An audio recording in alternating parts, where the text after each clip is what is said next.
And Rynne, how is life for you in Milltown Malbay? Just very, very good at the moment, Rory. We're all well, which is the most important. We're all being as patient as we can be, and we're just getting on with it. Good on you. What more can we do? Good on you. Well, thanks for joining me on the Creative Souls of Clare podcast. It's great. I really think of you as somebody that's oozing creativity. You know that it's fair to say like you've definitely had a rich few years of it, and you know, 2 albums in how long? It's a short enough period. I picked up the guitar 8 years ago. Yeah, Unbelievable. I mean, to hear you saying that is kind of what? It's amazing. Yeah. 8 years ago. So you were what? 24. I was 64. 64. Yeah. Well, I'm 64. Lovely. Yeah.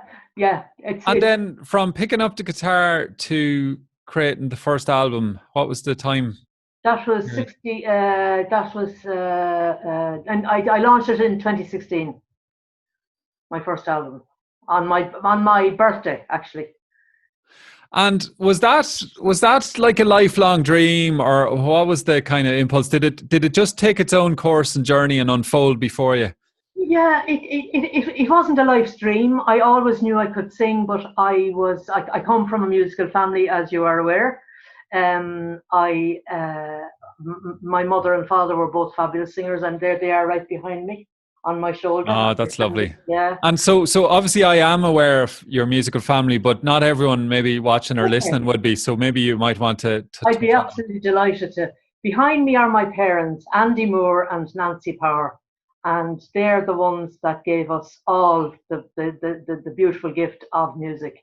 And my brothers have gone on to do queer things around music and become just a little known, like around the country. Christy Moore, you might have heard of him, being the eldest of the family. And then the other bookend is Barry, our darling brother Barry, who is also known as Luca Bloom.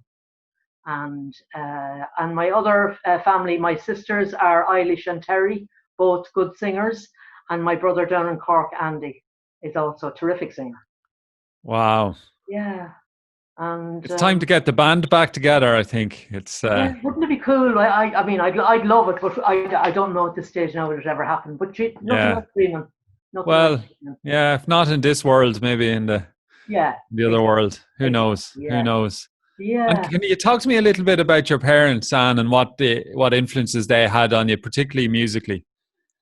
Well, my father died when we were all very young. I mean, Christy was 11 and I was 8 and Barry was a year old. So he was only 41 when he died very tragically and very suddenly. And my memories of him would be very few. One thing I do remember, I've actually got 2 very vivid memories of him. One is of him. He was a big man, big broad-shouldered man, walking up the town of Newbridge, his newspaper under his oxter, whistling. And I could hear him from the house. I could go, oh, Daddy's coming. And then going out to visit Granny Moore out in Milltown, he'd be singing, what was the song he sang? I've got a lovely bunch of coconuts. And I remember that. I was only maybe 5 or 6 at the time, you know. And that's really all the memories I have of him. But Nancy was an amazing singer, beautiful singer. She won medals all over the place. She won the Feshkiol she won a gold medal in the Feshkiol. I can't remember the year now, but back along, as they say.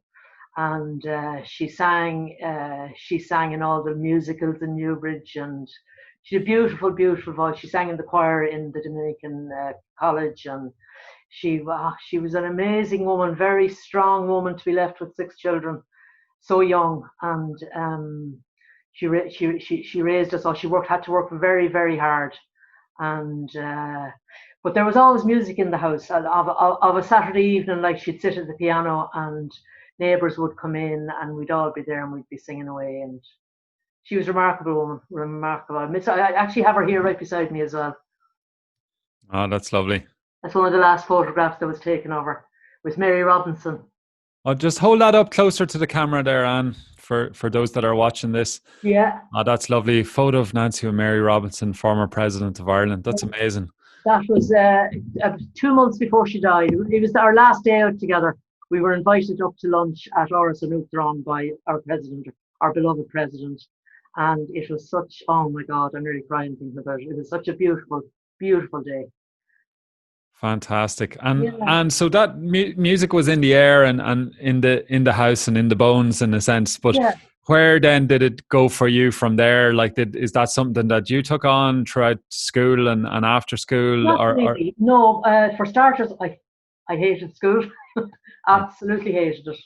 I got married very young. I met Rynne when I was 16, and I got married to him at 19, and we proceeded to have 5 children.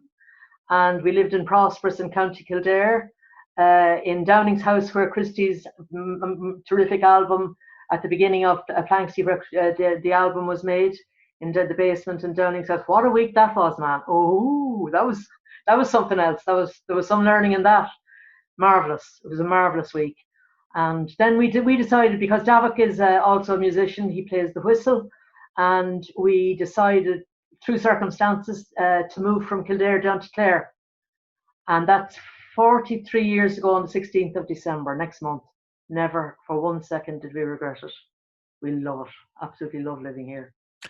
So like, I'm kind of curious as well that like a lot of people I meet in County Clare aren't originally from County Clare, but that's not necessarily ever emphasized. You know, it feels like a county that has strong roots and strong identity, but yet seems to be very welcoming and embracing of people from all over. Very much so. I think when we moved here in 77, we might have been sort of the first of a bunch of people that began to move into Clare, and it was a little bit challenging the first sort of 6 months. But the fact that we had 5 children made people realise they must be serious about what they're doing. They wouldn't be doing this if they weren't with 5 children, you know. And we were taken in. We integrated fairly quickly into the community, and we're just very blessed to live where we live. And that integration, you know, it makes me think of you know, the depth of community spirit in Clare, and I know that's been a big part of your life. That, oh yeah, you could say, like, you know, community supporting each other, but also community activism or community actions being part of your life as well. Oh gosh, that's another influence of Nancy? Definitely, both my parents actually, because Daddy was a politician. He was actually chair of Kildare County Council when he died, but that's going back again. But all our lives we have been taught. We were taught by our parents that to be supportive of people and justice for people, and to make sure that things were done right. And I've always been very interested in the whole concept of community development. So much so that when our youngest left home and went to college, his old ma went to college as well. I went up to Maynooth and did a course in community development, and and worked down in Kilkee and Kilrush down in South Clare for a number of years, and loved it. Absolutely loved it. Yeah. And what was that like, you know, going to college at that time? Was that evenings, weekends? How did that work out? No, I actually went up and lived with my sister. My sister Terry lives in Newbridge, and I stayed with her. And I managed to organise a lift out to Maynooth from another student every day, and we got on really well, and that worked very well. So I'd go up on a Monday morning and come home at the weekends then to look after Davok and Donica and get back up there again. Ruairí, I loved it. I absolutely loved it. It was just like going into a different world. It was fabulous. Such an honour to be able to do it. Yeah. And what about then what came next in Kilkee? And talk to me a little bit about that. Well, I did my final exam on a Friday, and I did an interview on Monday for a job in Kilkee with Ruairí McKiernan, and I got the job. And I'm blown away, completely blown away. I mean, I had spent 26 years at home looking after the family, and this was such a whole new thing for me. After 2 years in Maynooth, and then to go to walk into a job like that, it was fantastic, and I loved it. I did a lot of work around women, setting up women's groups in the area. I worked with I worked with around childcare. We organised. I actually did another course down in Cork around the social economy. I did a diploma around that, and we came back to South Clare and set up early childcare, early years. I can't remember the name of it now; it's so long ago. But anyway, work like that and working with people with disabilities. I have a fair idea of the way of disability in Ireland, because one of our boys is a disabled man. And he's been what a fighter he is. His name is Donncha Rynne. He turned 50 in June. Oh my God! I mean that's just amazing to me. And he has fought all his life for his rights and for the rights of people with disabilities. He was one of the founders of the Disabled People of Clare, and worked with Dermot. I'm sure you know the comrade Dermot Hayes, and worked with. He I don't know where I'm going with this now, but he's a remark. He's actually the inspiration of our lives, Donncha. If you don't mind me talking about him for a few Not minutes. at all. In fact, this podcast is Creative Souls of Clare, and he is a creative soul of Clare, isn't he? He sure is. I just tell you a little bit about him. Donncha, when he was born, he was a twin. He was the second twin. His twin is Niall, and Donncha suffered very mild brain damage at birth, so he had a very mild form of cerebral palsy. And all his young life, he wanted to just be a normal guy. He wanted to be like Niall, and he really fought hard. I kind of think he fought too hard. He when he was 19, he started to fall, and for 5 years they couldn't figure out what was wrong with him. And eventually, the diagnosis came in that he had MS, multiple sclerosis. And ever since then, he has struggled with his life. He has struggled since then. He's had a very difficult life, and currently, that he is still alive is remarkable. We have the most amazing team of people who look after him. Our local GP, Dr. Billy, they're just the dream team, I call them. And Donncha is in there inspiring us all. He doesn't communicate a lot these days. He's very fragile, very, very vulnerable, and but he's still there. He's still smiling, and ask him, how are you today? Donncha, I'm grand, ma. How are you? Yeah, he's the mystical man. That's what he is, our Duns. Can you talk to me about Donncha's book? I sure can. So Barry, my brother Barry, visiting every time we went in to visit Donncha, he'd come out and he'd say, "That fella has a book in him. How are we going to do it?" Because at this stage, Donncha couldn't write anymore because of the MS. And so we decided, we had a big long chat about it, and we asked a great friend of Donncha's, Tom Prendergast, would he be interested in coming into Donncha maybe once a week with a recorder and recording him.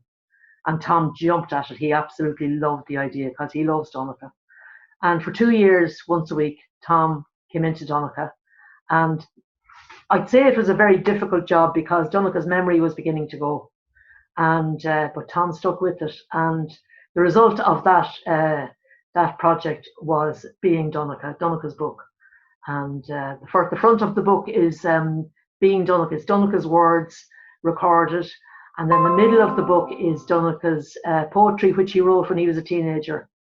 And at the back of the book, then it's Knowing Donncha. So the family all chipped in and wrote words about him and stuff. And it's an absolutely delightful book. It's 10 years out now, and it's still as fresh as a daisy. It still resonates with people because it's Donncha's truth. That's what I call it. It's Donncha's truth. He's just a really special guy. What I say about Donncha is he was born old. You know, that kind of a person. Yeah. Just an old wise head on him, and a great sense of what life is about. I have never, in the 50 years I know this man, since he was born, I have never heard him complaining. I have never heard him saying, why me, or being angry, or just giving out about why he got this life. Never. He's very, very grateful for the life he has. He's remarkable. And you know, even though people don't see him, his spirit is all over the place. He's around. So people can feel Donegal in town. People locally here would always ask, how is he? How's he doing? Isn't he amazing? And they're aware of him, and those who believe pray for him, and it's just lovely.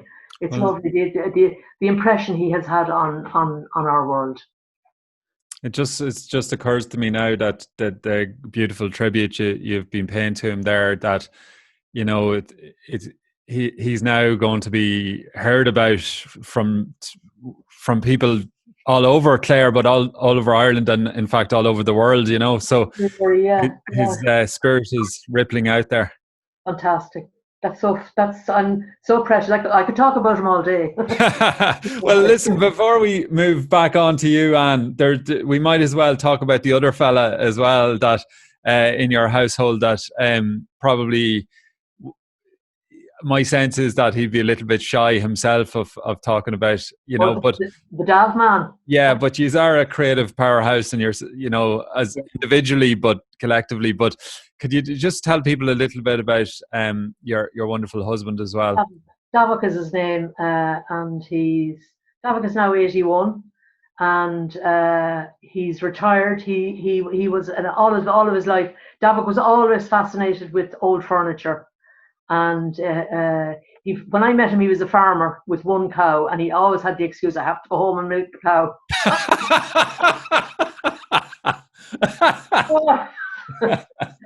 But anyway, he got really into the antiques. He started going to auctions. This is way back in the 60s now. And he became quite a successful antiques dealer, and he specialized in country furniture, country folklore, folk life, that kind of thing. And he loved it. He really loved it, and he's quite an expert on it. He would know the different styles from the different parts of the country. Like, the dressers made in Cork are totally different to dressers made in Donegal, that kind of thing. Amazing. So he worked at that all of his life, but alongside that, he played the whistle. Now, for about 10 or 15 years, when we were busy rearing the family, there was no music going on in the house. But then he started playing again, and he has become quite a whistle player, fabulous whistle player. So when he started to retire, he decided he'd have to do something about the whistle playing. So what does he do? He gets a permit to go up and busk up at the Cliffs of Moher. And I swear to God, it's been the making of him. He loves it. He absolutely loves it. And he goes up. Well, he's not doing it at the moment, obviously. But he really loves it. He loves seeing the people coming and dancing around him and having the crack. And he's a lovely, lovely whistle player. He loves nothing more than to go and join Owen O'Neill at his sessions and play with Owen. And sure, I mean, Clare and the traditional music of Ruairí, just remarkable. We desperately miss the sessions, but we'll get back to it. Yeah, and you're living in, quite the national hotspot in Milltown for Willie Clancy. Absolutely, and all the surrounding. For sure, yeah. Yeah, so that's been obviously a large part of your life as well. Just that. Oh gosh, yeah. I mean, the Willie Clancy summer school has been a lifesaver for Milltown Malbay. Thanks to the wonderful Willie Clancy, what a marvelous man he was. I actually used to run a thing called the People's Kitchen for about 12 years. I did it during the summer school, and I absolutely loved it. It was the best of fun. Like, we'd be making 500 meals a day. The hardest work I ever did. Oh my God. But it was all vegetarian before it was cool to be a vegetarian, and all vegetarian, all freshly prepared. And I used to hate the thought of it. I'd start preparing for it around March. And by the time it came around in July, once the first cup of tea was made, I was off. And the buzz for 10 days was just huge. I loved it. It was great. Oh, that sounds amazing. It was. It really was. And just before we finish up talking about Davok, can you tell people a little bit about his book as well? Oh God, you're a great man to remember things. So for alongside playing the whistle and the antique dealing and that, all his life, Davok has written down things anywhere and everywhere. And I kept saying to him, I've been reading his notes and his stories, and I said, Dav, you really should work on getting that together. So himself and myself and a dear friend of ours, Trish Flanagan, got it together, and he published the book a year ago. Is it a year ago now, or 2 years ago? No, I think it was last year, October last year. We published it alongside my second album. It's called Strike a Light, and it's just a book of stories, and some fiction and some about family, some memories. And he's a kind of unique way of writing. Because when you read Davok's stories, you can actually hear his voice in them, and it's just lovely. I'd be slightly biased, but Is there any chance of knocking an audiobook out of him? There's a thought. There's something. We'll talk about that again, maybe. Yeah. Yes. Yeah. So let's go back to your music, Anne, and what was that journey like, picking up the guitar, and where did it start, and how did it start? Okay, so Barry, my brother, my fabulous brother Barry, moved to Clare I'd say about 9 years ago now. And one day he lives up in Liscannor, and one day he was down. We were sitting around the table drinking a cup of tea. He said, "Anne, why are you not singing?" And I said, "Oh, Barry, I used to always get flustered if I thought somebody was going to ask me to sing. I was a bit of a nervous Nelly, Rory, which is ridiculous."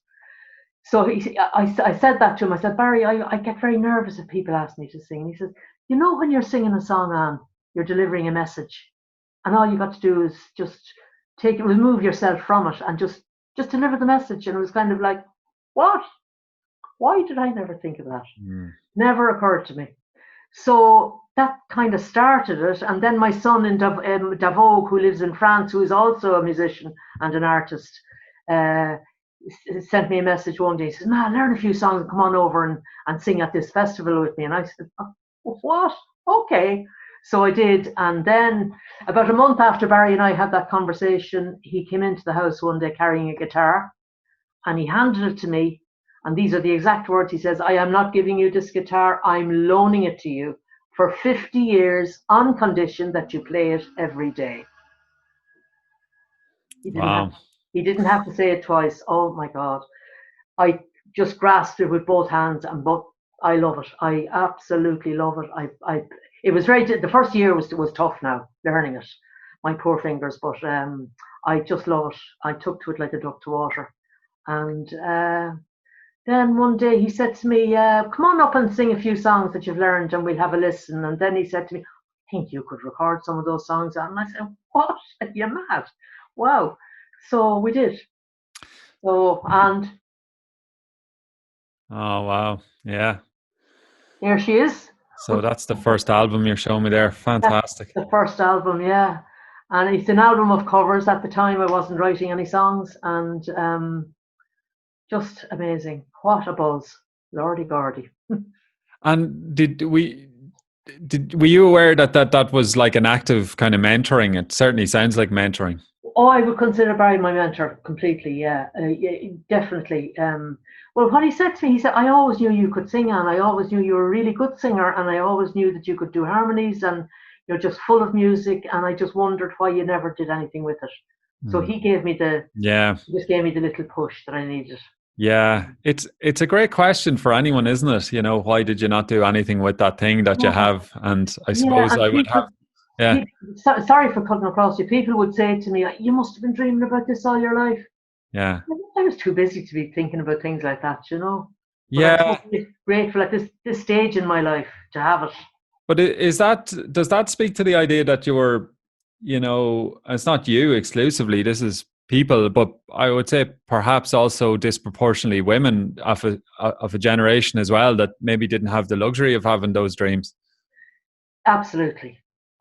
Or didn't have the time to even stand still to have a dream. To even think about having a dream. Yeah. Because I suppose if you work, as I did for 26 years, you kind of, you as a person, you disappear, you melt into the family and you kind of disappear. I disappeared for 26 years. And I don't mean that in any derogatory way with regards to my family. That was just what happened.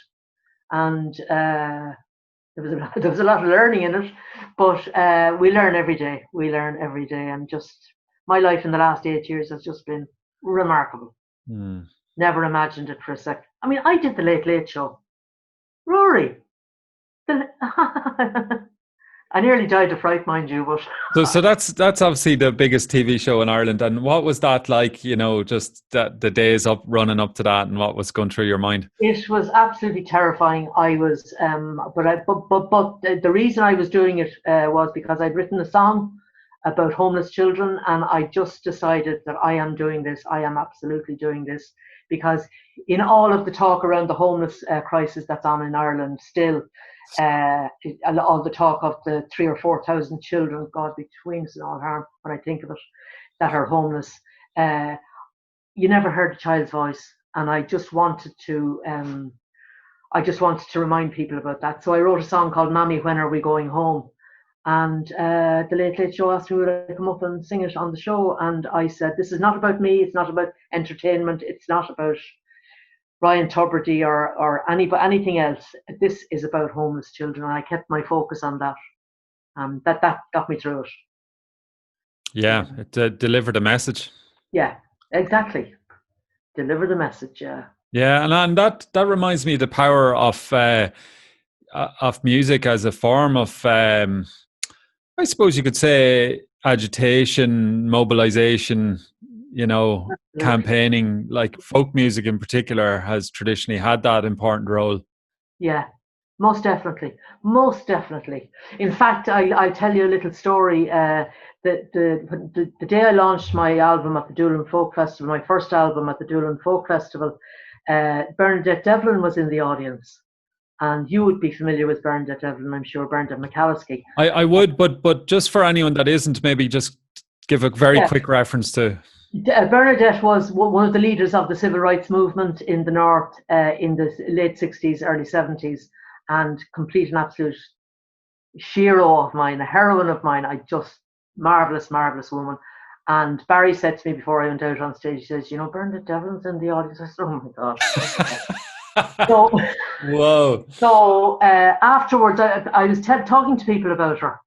I said, oh my God, I was just so thrilled to meet her. And some people said to me, who's she? And I was horrified. I was just so horrified. Yeah. So one of the first songs I ever wrote was called Bernadette. Yeah. Bernadette Devlin. And even the fact that, she's such a seminal figure in modern Irish history and politics and culture. The fact that a huge amount of people wouldn't know of her is intentional, maybe not as an individual level, but systemically, that the system has, in a sense, tried to erase radical voices like that. Absolutely. Bernadette Devlin would have been a nightmare for the system, and is still fighting away. Fair play to her. Fair play to her. Yeah, and hence the power of music again to remind people and keep memory alive. Yeah. I'm very drawn towards songs like that, like Patti Smith's song "Power to the People." No, I always say that wrong. It's people have the power. Oh yeah. People have the power. I love that song. And there was a song that Johnny Cash wrote, which is on my second album, called "What Is Truth," and it's a song he sang to Richard Nixon in 1974. And I came across it and I thought, oh my God, is that ever relevant today in today's world? So there's some great songs, some marvelous songs out there. And I've written a song about Greta Thunberg, which I really like, and I love the work that she's doing. And my ear would be very open for songs around life in today. Yeah. And you've also written, I can't remember the exact words or name of the song, but I once heard you singing a song about the locality and the community and kind of the butcher, the baker type song. Oh yeah. What's that one? Oh, what was that called? You sang it at My Hill Farm. I did. It was about the joy of, going in and picking up the bread from the baker and then going off and having the chat. And that's right. You have so many songs now. Yeah, I wrote my first song about 3 days after I launched my first album. Oh, fantastic. And I've been writing ever since, and it's just love it. And what does your creative practice look like in terms of where do you shut yourself away in a room or take out where does it happen? And Is it any time of the day or? Any time of the day or night. Sometimes I wouldn't be a great sleeper, and sometimes I'd be awake and things would be going through my head. So normally what I would do is I take up the pen and I just start just writing whatever's in my mind, and then before I know it, there's a line going there, and oh yeah. It could be like that. And some songs come out just like the Mammy song came out just like that. I think if I feel something really deeply, it'll come out fast. Some of them you struggle with. You know, if I put away a few songs that I might get back to or I might not. Yeah. But some of them are easy. There was one that I wrote recently called "Be Kind." I'm a devil about the kindness, about love and kindness, and I think we all need to be to show love and to be kind more every day.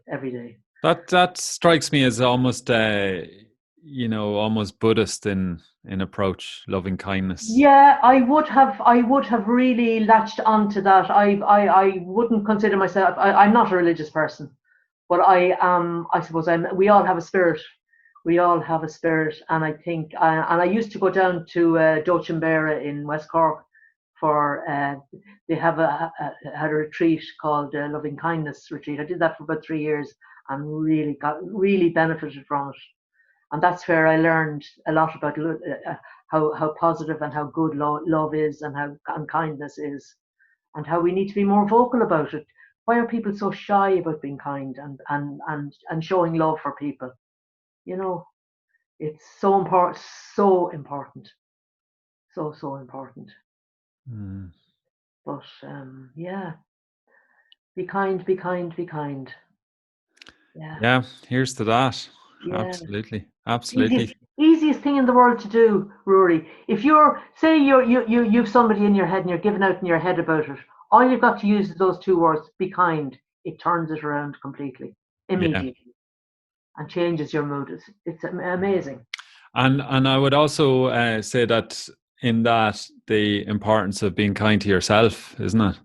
Definitely. You know, that's one of the harder ones. Yeah, it is. Yeah. When you're done flogging yourself, practice what you put away the whip from the flogging or whatever, you know. I know. Yeah. It's a big one. So, and are you working on any projects these days, or anything brewing and stirring? Not really at the moment. I have great women. I'm very involved with the Clare Women's Network, and I was chair of it for a few years, and we're working on racism at the moment, and I'm finding that very, very interesting, and I'm learning an awful lot about it. What are you learning about it? That the privilege that we as white people have, and it's shocking. It really is shocking, and that we need to learn. It's in our DNA, you see, because Ireland has been such a white country. But that is now changing, and we need to learn how to integrate all the colours of the world into Ireland, and to treat people. As far as I'm concerned, I see people as human beings. I honestly don't see colour. I never. The first day we started talking about this, I was so shocked that I was silent, because I did not know how to respond. And they talk about white privilege and white this and white that. I have never in my 72 years had to consider that I am white. I've never had to think about it even. You know, it's very strange. It's very strange, and it must be very strange for all of our new citizens coming into the country. It must be very difficult for them, very, very difficult for them. And we need to skill ourselves to help them to integrate into our world. And what do you think it is that creates the pushback on that? Because, you know, there will be some people who will say, well, why do I have to change? It's my country and it's my place and it's my this and that. Systemic. It's the system. The system is all wrong, Rory. The system is all wrong. The system is not about people. The system is about profit, patriarchy, money, finance, business. Oh, it drives me mad. The system drives me mad. There's a line for the song anyway. Yeah. So we won't get into it too much here, Anne, because it's a whole nother. Oh, it's a whole. You'd need a whole day to talk about it. Well, I was going to talk specifically about the direct provision and stuff, but just when you are talking about some of this integration and so on, I remember fellas from different parts of the world and a lot of Muslim guys that, in the last few years, there's been a lot of demonization or images painted of what a Muslim guy is and looks like and sounds like. And then when I came to meet some of them in Milltown Malbay in an emergency direct provision centre, there was such a gentle kindness and timidness. It was unusual. It was kind of very striking.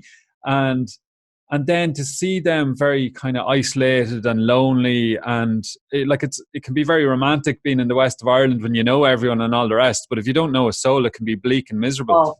Awful. But you were giving lifts to the lads to the beach to bring them swimming, and so that was such a, you could say, a simple act, but a powerful act. Yeah. Well, to me, it just felt like the obvious thing to do. Here's they don't know the area, they don't know what's going on, and I just offered them a lift. And then when I said it, I started saying, "Oh my God, Janie, what am I after doing?" And I just did it anyway. And it was one of the best things I did for a long time. It was just amazing to see the joy on their faces diving into the sea. Some of these people had never, ever seen the sea before. They'd never been at the seaside. And to be out in Spanish Point, diving into the waves was just, it was just fabulous. And it was just amazing to meet those young men. And some of them had been through so much. Oh my God. It was a very difficult time for them. It was a wonderful time because the community really gathered around them, and we helped them, and we got them playing guitars, and we got them singing and dancing. We organized dancing classes for them and English classes, and it kind of, well, you know yourself, the direct provision system is such a corrupt is not even the right word to use. It's just wrong. It's just wrong. It's done the wrong way, and the length of time that they have to spend in direct provision is just crazy. It's the system. The system is so wrong. Yeah. So it didn't end very well at Milltown. I didn't end very well at all in Milltown Malbay. The place was closed down for a finish, and rightly so, because it wasn't fit for purpose. Yeah. Well, it was only meant to be a temporary centre anyway, wasn't it? Yeah. So I'm staying with direct vision, but moving more into the role of creativity and the arts there, because one of the things that I observed in that community work around that and elsewhere was dance, drumming, guitar, singing, seeing lads from Libya or Iraq or wherever,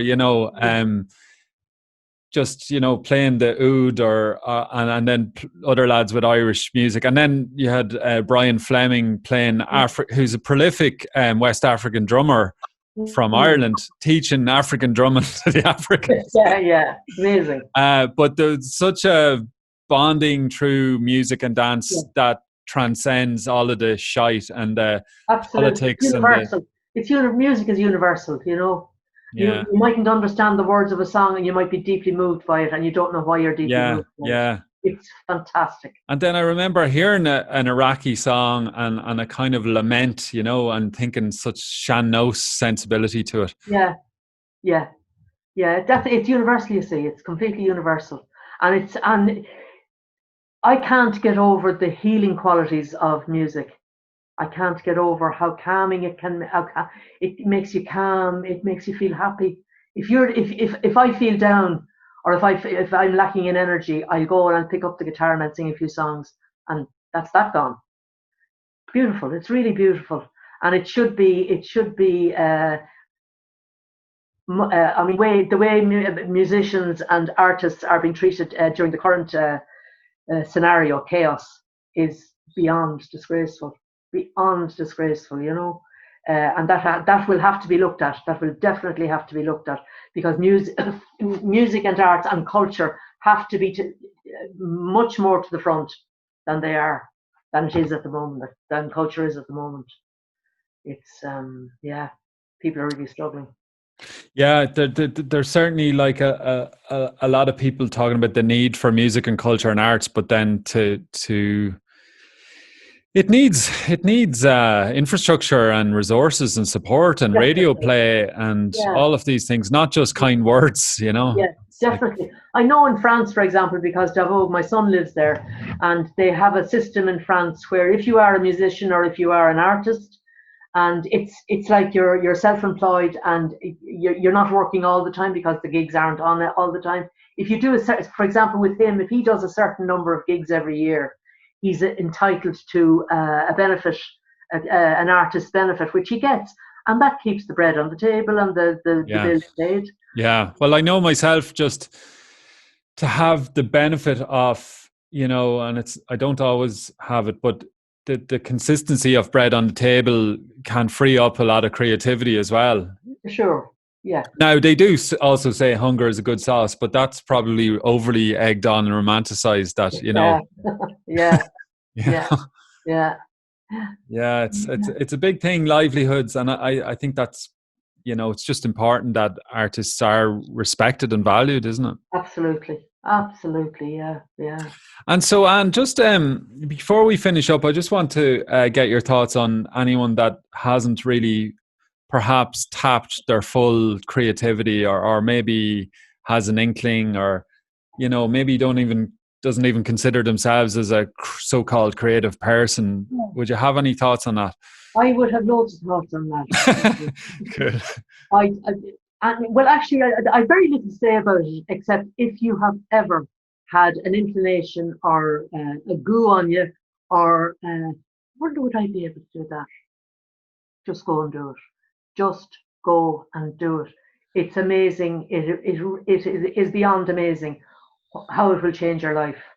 And just trust yourself and just go and do it. I mean, as I said earlier, I was 68 when I released my first album, and wow, amazing. I love it, and I have never been healthier, and I have never been happier. With all due respect to my family, I love them all dearly, but as for me, I have never been happier. I'm much lighter in myself. I'm just happy, very happy, a very happy person, and that's because of my music and my creativity and writing, and just open up your heart and open up your mind, and you never know what will happen. You'd never know what would happen.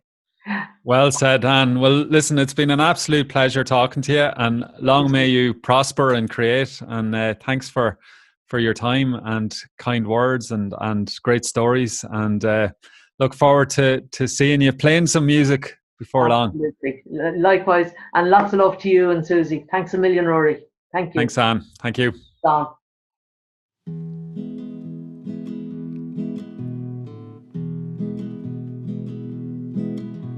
You clear your throat, then you just breathe in. You close your eyes, then you start to sing. This voice of mine is soaring.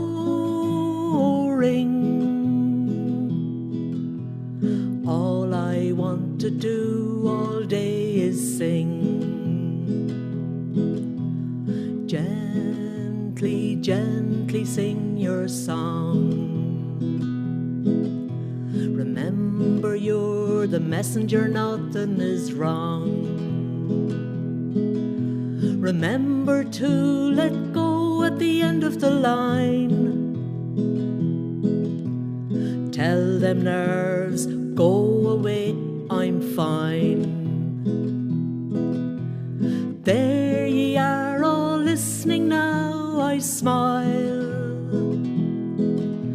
I found me voice at 68, oh how I smile. My family and friends, they cheer, I smile. So grateful that you came to hear, I smile. Mom and Daddy guiding me along. The brother shows me how it's all done. From far and near the love, the words flow in. Thank you, Míle buíochas again. You clear your throat, then you just breathe in. You close your eyes, then you start to sing. This voice of mine is soaring. All I want to do all day is sing. There ye are, all listening now, I smile. I found me voice at 68. Oh, how I smile. My family and friends, they cheer, I smile. So grateful that ye came to hear, I smile. All I want to do all day is sing. Thank you, Míle buíochas again.